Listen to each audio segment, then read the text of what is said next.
안녕하세요, 여러분. 오늘은 하나님께서 주시는 영적인 유산과 그 유산을 갈망하며 살아가는 자세에 대해 함께 묵상해 보려 합니다. 우리가 나눌 말씀은 열왕기하 2장 9절입니다. 건너매 엘리야가 엘리사에게 이르되 나를 내게서 데려감을 당하기 전에 내가 내게 어떻게 할지를 구하라. 엘리사가 이르되 당신의 성령이 하시는 역사가 갑절이나 내게 있게 하소서 하는지라. 열왕기하 2장 9절.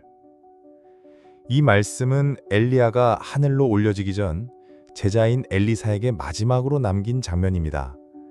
엘리사는 스승 엘리야가 가진 영적인 능력과 사명을 자신도 감당하고자 간절히 요청했습니다. 이제 이 말씀을 세 가지 관점에서 묵상해 보겠습니다. 첫째, 진정한 제자는 영적인 것을 갈망합니다. 엘리사는 물질이나 권력이 아닌 당신의 성령이 하시는 역사가 갑절이나 내게 있게 하소서라고 말합니다.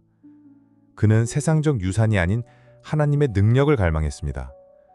우리도 신앙의 길을 걷는 가운데 가장 소중하게 여겨야 할 것은 하나님의 임재와 역사하심입니다. 하나님께서 주시는 보이지 않는 능력과 기름 부으심을 가장 큰 유산으로 여길 수 있는 믿음을 구해보세요. 둘째, 영적인 유산은 준비된 자가 받습니다. 엘리사는 오랜 시간 엘리야를 따라다니며 그의 삶을 가까이에서 보았고 배우고 섬기며 준비된 삶을 살았습니다. 영적인 유산은 열정만으로 받는 것이 아니라 겸손히 훈련되고 준비된 자에게 부어집니다.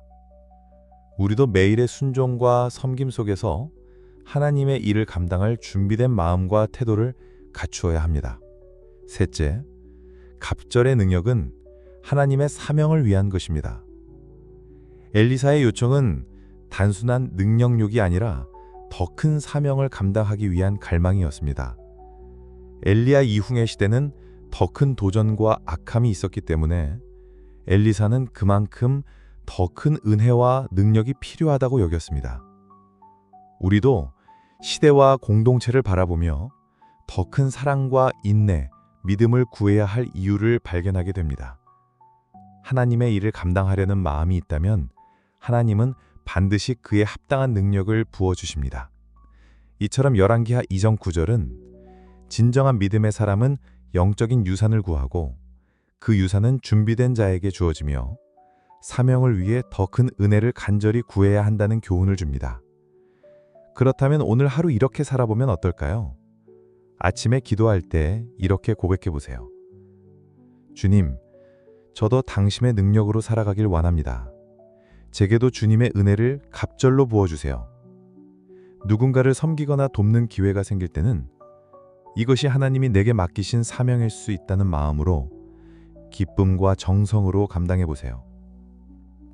하루가 끝날 때는 오늘 내가 감당한 역할과 섬김의 자리를 돌아보며 하나님이 주신 능력을 감사하는 기도로 마무리해 보세요. 마무리하며 열왕기하 2장 9절은 우리에게 이렇게 말씀합니다. 하나님의 영적인 유산을 갈망하라. 그리고 그 능력으로 사명을 감당하라. 오늘도 여러분의 마음 가운데 하나님의 임재와 능력이 갑절로 부어지는 하루가 되기를 축복합니다. 이 말씀이 은혜가 되셨다면 좋아요와 구독, 그리고 여러분의 기도 제목이나 영적 갈망의 이야기를 댓글로 나눠주세요. 하나님은 여러분을 통해 일하시기를 원하십니다. 감사합니다.